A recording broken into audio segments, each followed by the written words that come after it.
Okay, let's dive into this. We all have those slick money ops on our phones, right? The ones we trust for literally everything from buying coffee to trading stocks. But what if I told you the foundation they're all built on is, well, let's just say it's a little wobbly? Turns out there are three major shocks rattling the entire fintech world right now, and they really pull back the curtain on some hidden vulnerabilities in the apps we use every single day. This one sentence from our source material, it just perfectly captures the entire story we're going to talk about. It points to three totally distinct pressures hitting the industry all at once.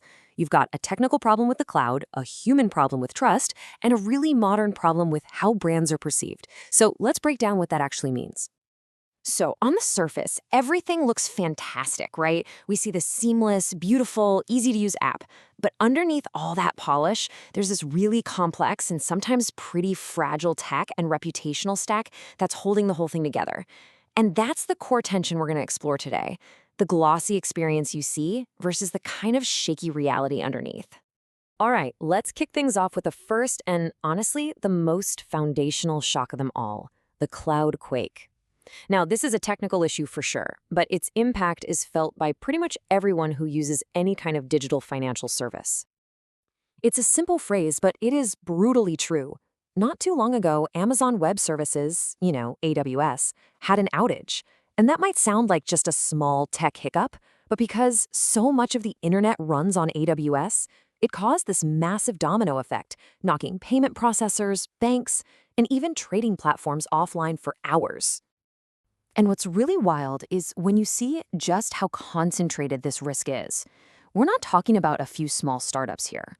We are talking about giants like PayPal and Robinhood, along with all the rising stars like SoFi and those neobanks, the digital-only banks. The entire ecosystem is incredibly dependent on just a handful of massive cloud providers. And this just illustrates the problem perfectly. All these innovative companies, all this disruption that we hear about, a huge chunk of it is built on infrastructure they don't actually own or control. When your whole business model lives in, as the source puts it, Jeff Bezos' basement, well, you've got yourself a massive single point of failure. And this isn't just an inconvenience for users. For these companies, outages cost millions upon millions of dollars in missed transactions. So it's not just some technical glitch, it's an existential threat. And that's why you're seeing this scramble for solutions now, like diversifying across multiple cloud providers so they're not so reliant on just one. And this is just the perfect analogy, isn't it?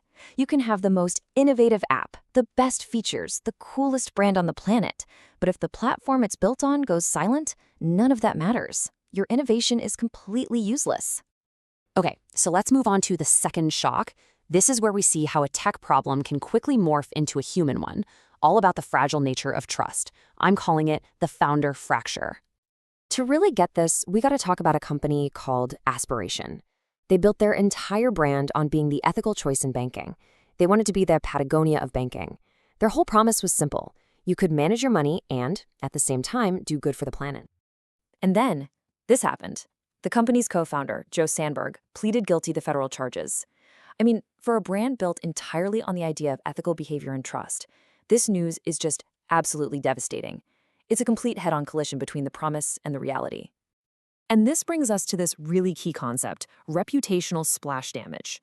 In an industry where trust is pretty much your most valuable currency, even just the perception of shady behavior from a key figure can be fatal. And it's especially dangerous in a tech culture that, let's be honest, often engages in founder worship, where these leaders are treated like infallible visionaries whose personal brand is the company's brand.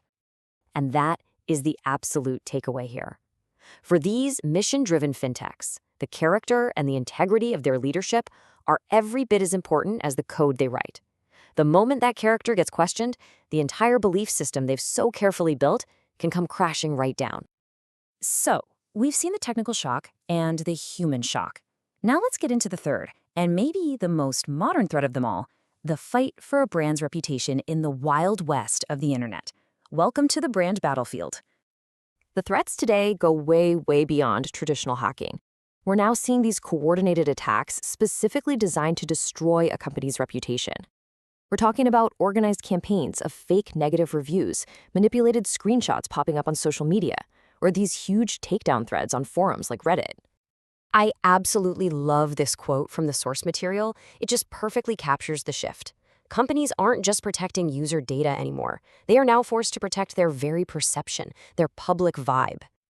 So in response, you've got major players like Klarna and Stripe getting super proactive. They're building out what they call digital trust teams and using AI to monitor for these fake narratives in real time. The playbook is pretty clear: detect the threat early and then counter it with facts before it has a chance to spiral out of control. And they have to be this fast. You know, money is emotional. If users even begin to feel like a platform isn't safe or trustworthy because of something they read online, they'll pull their money out in a heartbeat. In the digital world, perception becomes reality almost instantly. Okay, so we've covered the cloudquake, the founder fracture, and the brand battlefield. Let's try and tie all three of these shocks together to really see the bigger picture here. This slide just sums it all up so neatly. The cloudquake exposed the risk of being too dependent on one thing, forcing companies to build more resilient systems. The founder fracture highlighted the risk of broken trust, demanding way more accountability from leaders. And the brand battlefield revealed the risk of digital perception, requiring this whole new kind of proactive defense. So the crucial point is this: the game has completely changed. The job of a fintech company is no longer just about processing transactions efficiently. It is now about actively managing the customer's belief in their tech, belief in their leaders, and belief in their brand. And that really just leaves us with one final question to think about. As these apps become more and more woven into the very fabric of our lives, where does the biggest risk truly lie? Is it some technical bug hiding in the code? Is it a failure in the cloud infrastructure? Or is it maybe a flaw in the character of the very people building it all? Definitely something to consider the next time you tap to pay.